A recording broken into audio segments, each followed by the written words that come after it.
家里面的这种滚筒洗衣机坏掉了，别再整个拿去卖了，非常的亏。今天教你们一招，立马价格翻好几倍。大家好，我是曹峰。家里面用过这种滚筒洗衣机的朋友应该清楚啊，买过来的时候特别贵，但是卖废品可能就只值几十块钱。其实是你们卖错了方法，整个一起卖不值钱，但是我们把它拆开分别卖的话，那么价格会翻好几倍。比如像我这台洗衣机，这一块是它的无刷电机驱动板，把它单独拆出来卖的话，二手价格是120至150。在控制面板上有2块板，这2块板一个是电源板，一个是控制板，它们2个的二手价分别也是120至150。不算上其他的配件，就光这3块板的话，我们就可以卖个300左右了，是不是比你直接把整个机器当废品卖划算多了？这个是喇叭，还有它的驱动板，一般是整套一起卖，价格大概10块左右。这个排水泵还有这个门锁卖的话，价格也是10块一个。这个是烘干循环用的风扇，二手价格大概50左右。这个是无刷直流电机，二手价格的话也是50左右。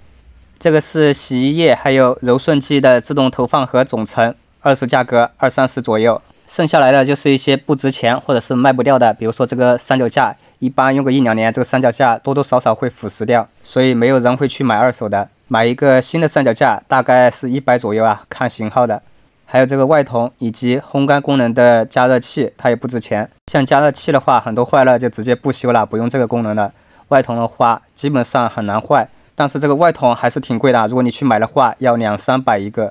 这个不锈钢内筒也是啊，买的话价格非常贵，但是一般也不容易坏，没人去买这个东西。